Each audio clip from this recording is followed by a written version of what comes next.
Good day, everybody. This is Dan Fenn, and this is the latest edition of Lexington Remembers. But it's a special segment of Lexington Remembers because we're focusing on World War II, since this is the 75th anniversary of the end. The committee here in Lexington has had all kinds of great plans to mark that and celebrate it.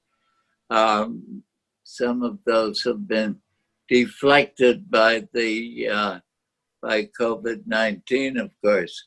But this series of interviews that we've been conducting goes on, and this one is really extraordinarily special because my conversation is with an old friend of mine named Ted Rowse, an old Lexington family, and he has quite a story to tell, and an extraordinary career in journalism.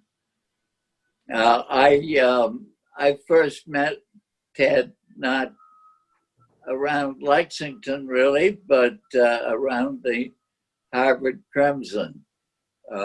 Where he and I were both on the Crimson. He was couple of years ahead of me. But when I moved to Lexington in 1949, I was very well aware of the Rowse family. Ted's father, Arthur, was also Ted, as I recall, was a major figure in Lexington civic life. And when did your family first move to Lexington, Ted? We moved to Lexington in 1925 when I was 5 years old. Well, now let's see if my calculator is right. If you were 5 years old in 1925, you were born in 1920, and that must make you 100. Yeah, I turned 100 in April 30. No kidding. Yes, and because of the pandemic, the neighbors got together in a big drive-by of cars, and oh, wonderful! They're waving tennis rackets and things like that by the house. Wow! And where are you living now, Ted? I live in Chevy Chase, Maryland, just outside of Washington, D.C. And I see all kinds of great stuff on the walls behind you. What is your living situation? Are you? I live with my wife here now, and she's 97. She's going to turn 97 in next week. And wow. Yeah. And what are you up to these days? Well, I just wrote an op-ed piece for the New York Times a few days ago on my 100th birthday, and they ran it in the New York Times, and this was seen by quite a few people. A lot of old friends contacted me as a result of the article in the New York Times, and the Times asked me to since I was 100 years old, to think about what important things that happened in the past, and so I wrote about the FDR's ability to lead the country through both World War II and the Depression. Yeah, right. pretty much at the same time. And it was interesting because there was also some similarities between FDR and Trump in the way they could communicate with the average American. As you know, Trump uses Twitter, but FDR was just learned how to use the radio for the first time, and he had what they call chats. He had the evening chats on the radio, and so he was able to bring the country along, although there was an awful lot of opposition to us even getting into the war, and also a lot of opposition to his programs designed to bring us out of the Depression. We're getting a little ahead of ourselves, but I remember, Franklin Roosevelt had 6 people in the White House to help him with both the war and the Depression. Trump's got about 1,500, so things have changed a lot. Yes. But let's go back. So you were 5 when you moved to Lexington, and where did you guys live? We lived in Somerset Road. And where was your father before then? Where was the family? We lived in Winchester before we moved to I see. Lexington. Yeah. Okay. And did you go through the Lexington schools? Yes, then? I went to Hancock Elementary School. Yeah. And junior high school, and At Muzzy. no, not Muzzy. No, it was on Massachusetts Avenue there. Yeah. Junior high school and the high school were pretty much in the same building, I think. And your father was, as I remember, he was in the apple juice business. Yes, his father was in the vinegar business, and my father took over that business after my father came back from the World War One in the Navy, and so he took over the family business and got into more of the apple juice end of it. Did they have a headquarters in Medford? No, his headquarters was in Somerville. And then when did they leave town, Ted? When did they leave? Oh, it was in 1960. Oh, okay. 1960, they moved to New Hampshire. Okay. Uh, And what happened to the business? he finally sold it. Oh, I see. Yeah. Okay. So you went to the Lexington schools, and then you went to Harvard in the class of what? 1943. 43. So you were a year ahead of me. Yeah. Right. And so then you, the war came along, of course.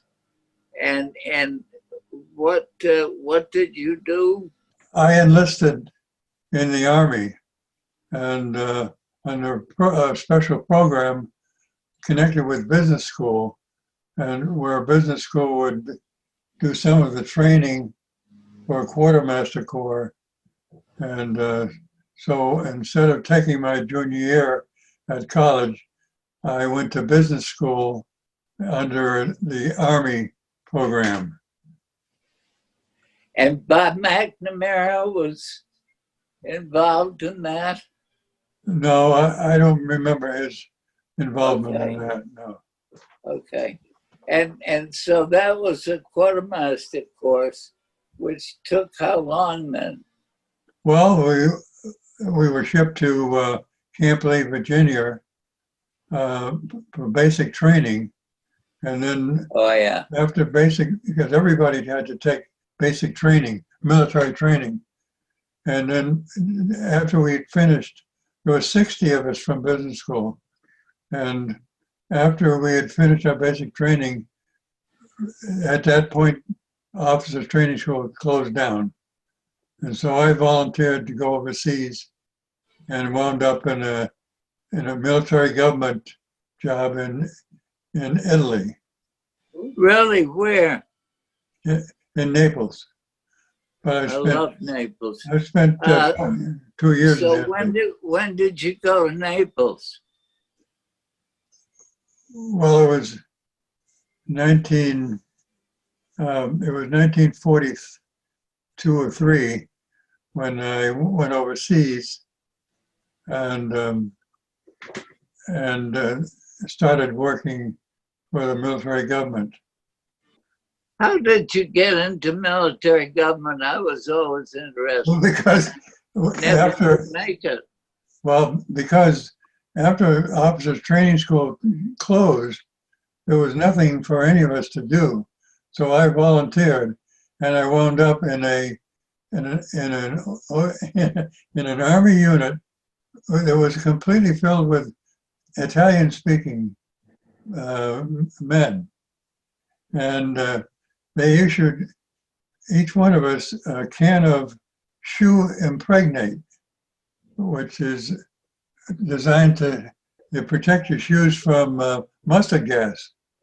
And it was kind of weird because they didn't tell us where we were going, but they just gave us this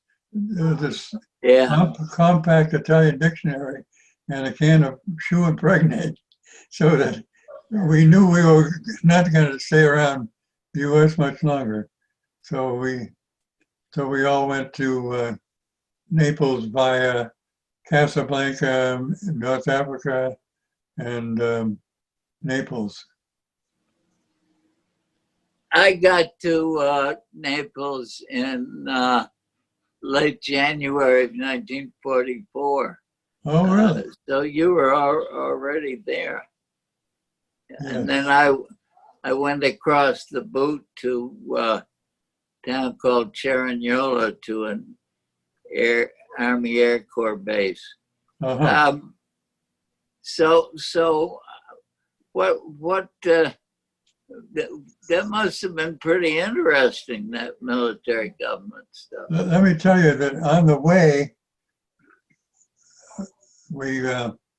the way overseas, I went with a Liberty ship. Oh yeah. That had 500 GIs in one hold of the ship. Yeah. And it took us 20 days to get from Norfolk to Casablanca, which would an aircraft carrier can do in about 4.5 days. Yeah. And in Casablanca, I saw the movie Casablanca for the first time. No. Yeah. Yeah.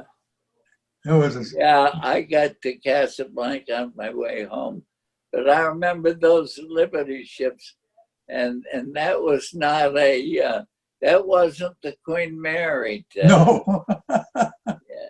No, it took us three weeks, 20 days. Yeah. To go. Yeah. Trip would take only 4 days by aircraft carrier. And did you travel in a convoy? Yes, for a while we were in a convoy, but not always. How long were you in Casablanca? Only a little short while. Yeah. And we went across North Africa in a 40-8. I don't know if you know what that is. That's a World War I rail car, which is... I sure as heck do. I went across Italy in one of those things. Yes, and we had 35 guys with all their gear in one car, and it took us 3 days to go over the Atlas Mountains from Casablanca to Algiers. Was it, how was the weather? It was very cold. It was in late fall. Yeah, yeah. That all sounds familiar because when I did it over the Apennines, it was January, February. So then you settled in Naples, and and what actually were you doing there? We went from Naples to various provinces of Italy as they fell to the Allied forces. Um, we we were the Allied Control Commission was designed to take over the Italian government in its provinces as the line moved up the peninsula. So that's how and so we never really did much of any administration, but we were waiting all this time for the line to move. They got stuck at Monte Cassino for months, Yes. and they were in Monte Cassino when I got there. Mm. So how long were you serving in Italy then? 26 months. What happened? The war? Well, that was essentially my overseas tour for the U.S. Army, and after the war was over, about a couple of weeks after the European operations ended, I was notified by my parents that my brother was killed in Germany 3 weeks earlier.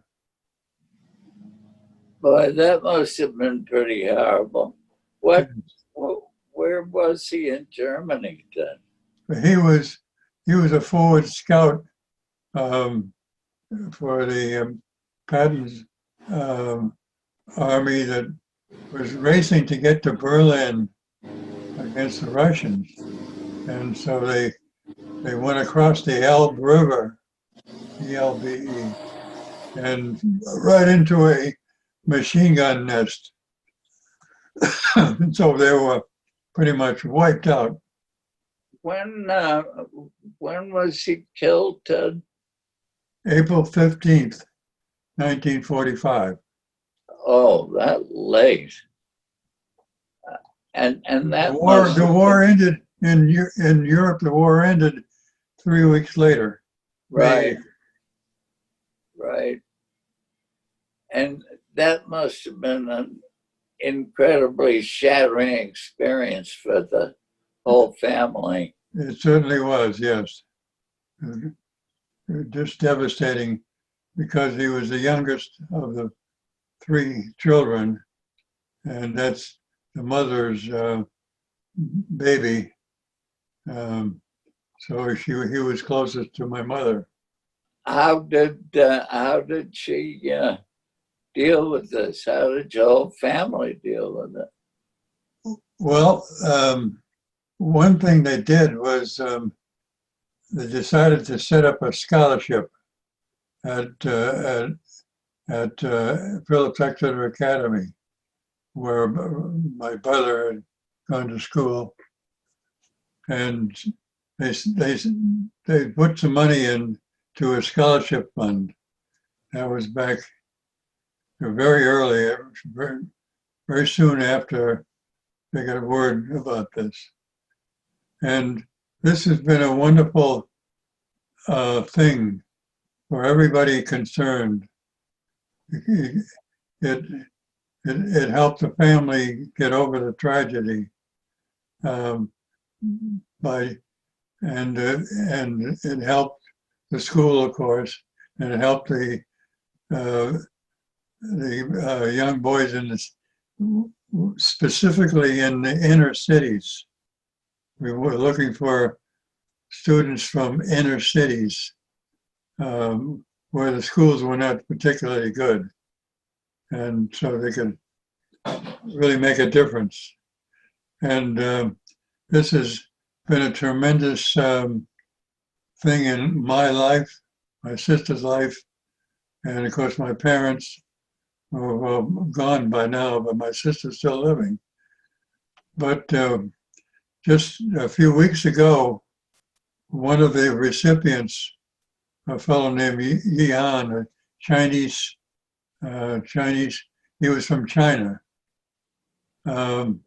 He contacted all the people who had received Rowse Scholarship Awards over the years and asked them to make a statement or say something about what they've done, how much that might have made a difference to them in their life.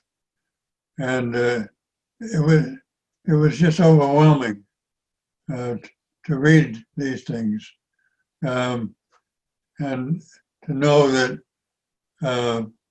this gesture that resulted from my brother's death turned into such a positive experience for so many people in the world.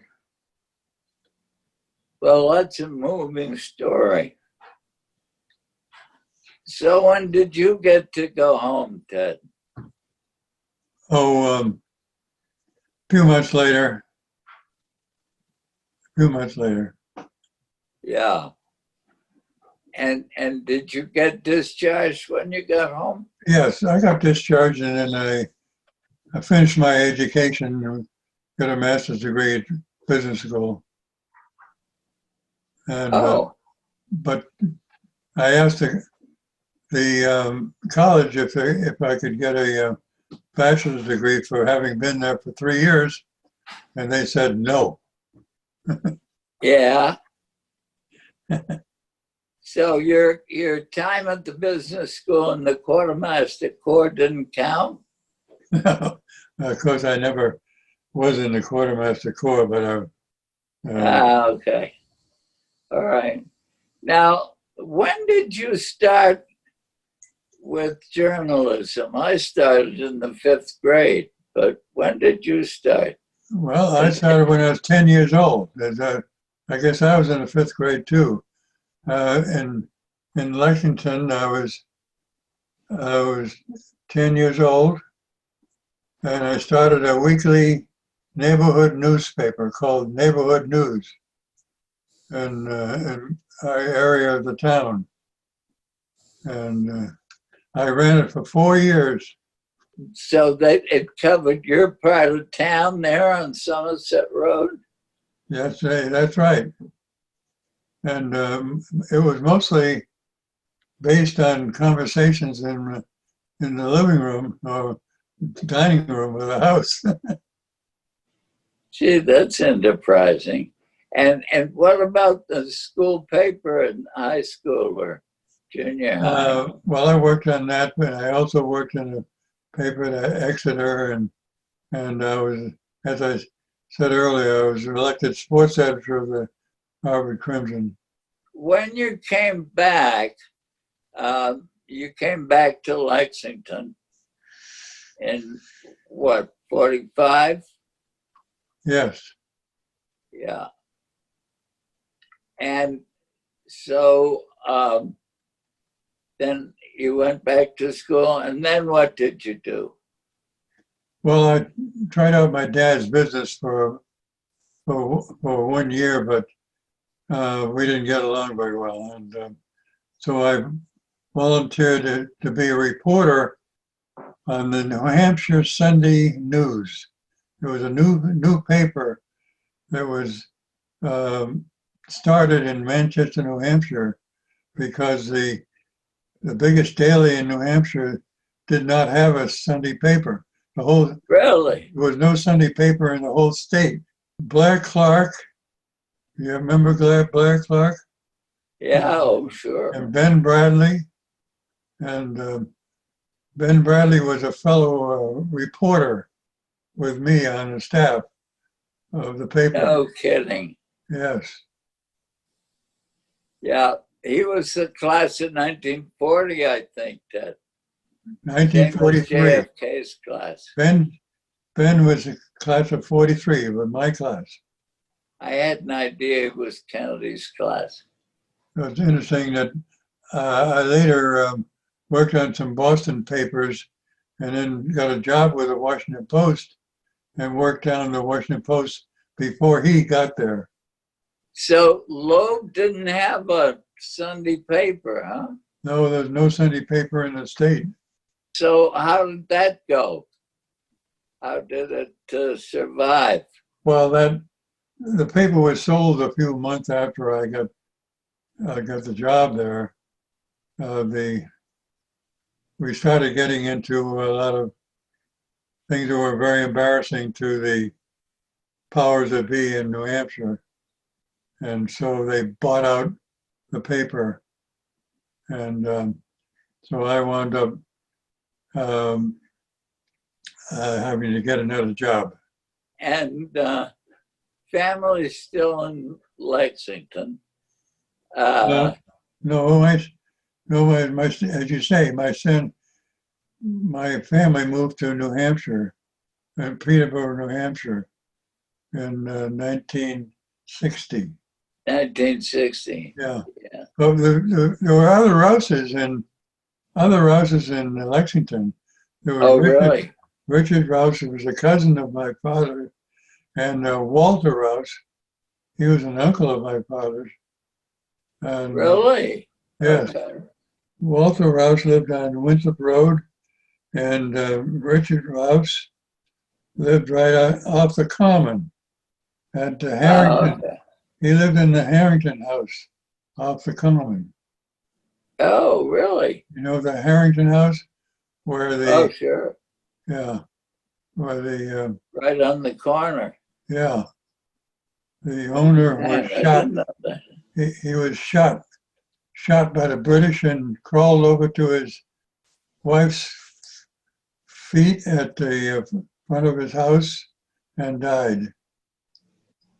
Yeah, I remember that story. And when we do reenactments, we do it every year. Mm-hmm.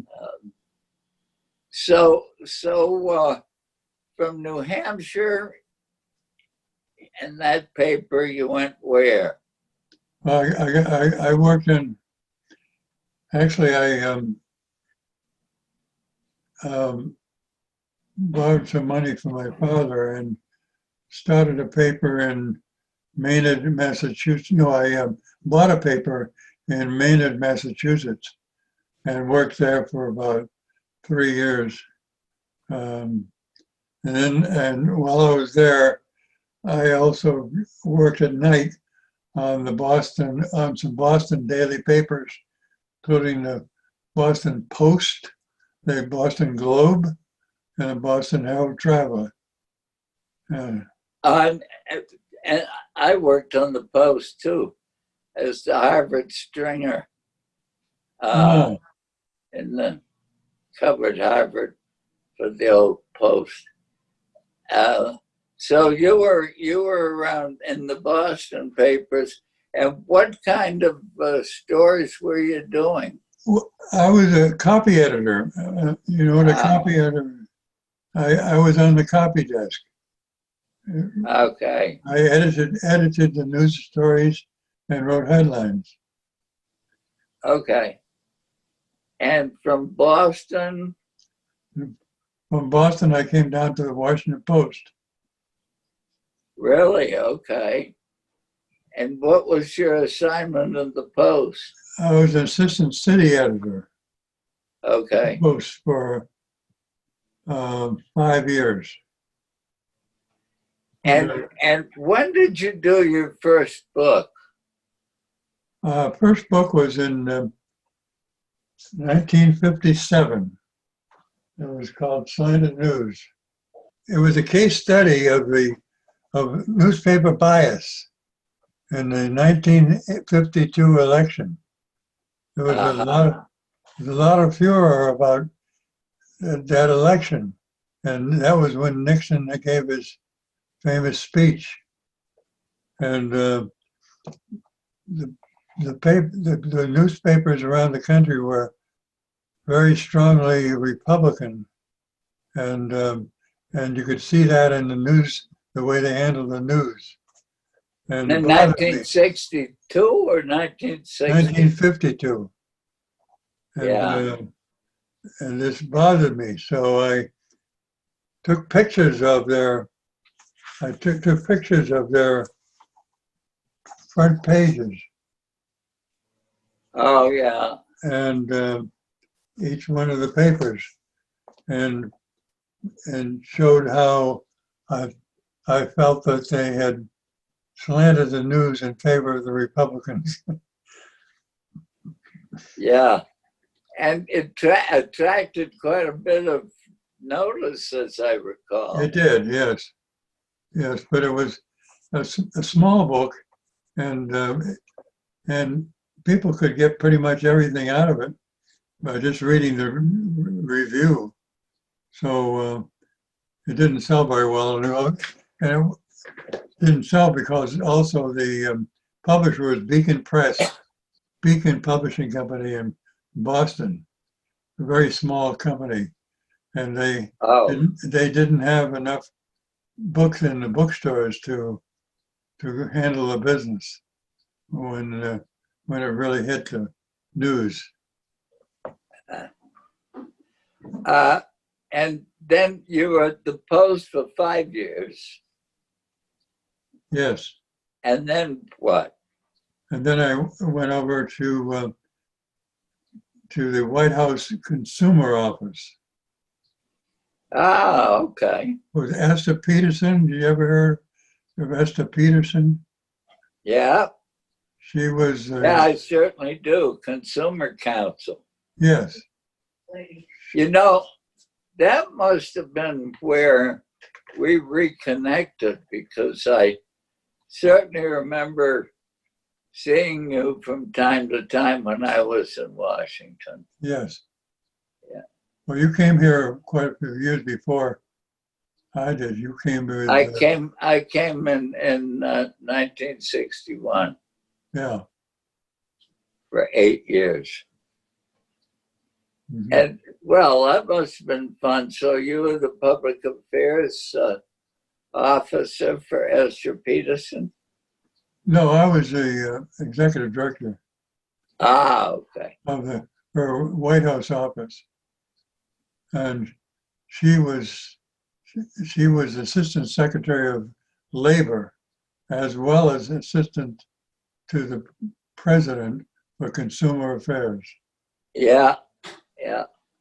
That was very, very dramatic stuff when she was doing that. She was a great lady. Then you had another book. Well, there's another book. I wrote a book on Reagan. After a couple of years of Reagan, I figured he was tearing down all the consumer legislation and rules that had been placed in there by Ralph Nader and all of Yeah. his crew. And so I wrote a book, One Sweet Guy and What He's Doing to You. I published it myself, so it didn't sell very much. A few years ago, I wrote a book on Amglish. My goodness, when did you write that one? About 8 years ago. Okay. Yeah. So now, do you consider yourself retired, or are you still writing? Well, I've been retired for quite a long time. And the article in the Times a few weeks ago was a rare occasion. And are you writing a bit now? No, I'm not No. writing anything. Yeah. No. Well, it's not surprising. Well, that's a pretty fascinating, productive, dramatic career you've had. And you know, I would see your name in the papers from time to time, and it's really a blessing after all these years to be not exactly face to face, but face to face via these marvelous machines. Um, is there anything that you would like to add about your start as a journalist in Lexington, or any observations about where we are right now? Well, we certainly are in a bind now. We're in a very, very terrible situation in the country. And it certainly is, people need help, I think, a lot, and how to get along in such an environment. It's very hard to do. And I think um, that when you face adversity and disappointments and sadness, that you can learn a lot from it, and to help you get through other examples of disappointments and other types of sadness. And I keep going back to my brother. He was a very dedicated guy, and he very idealistic. And at one point, I published a little brochure. This is the brochure in his memory, and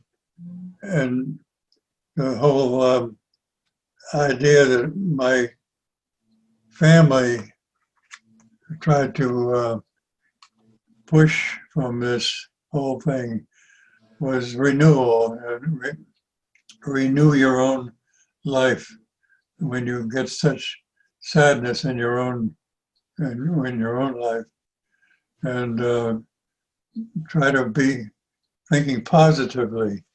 My brother was so idealistic that he drew up all kinds of little things like how do you for instance, he had things like make your mind up quickly, build up the other person, admit defeat when you know you're beaten, never start to talk when another person is speaking, do not use childish humor or remarks which make you look like you're a numbskull. Always be enthusiastic, be really interested in other people, and be a good listener. Do not be afraid to show and tell another person you like them. Do not criticize or talk against another person. Be generous to other people with money and time. Things like that. He was so idealistic, and I suppose he got what's coming through people like that too. An early death. That's lovely. I'm awfully glad you read that to us. And I think that's a beautiful point to end on. So I thank you very much, and I'm proud to have known you. I wish we'd had more connection over these years, but at least we had a connection. Well, I certainly would like to have done that too. It was nice to know you from your beginnings, sir. Yeah. I enjoyed talking with you very much. Good. Many thanks, Ted. Best wishes. You're welcome.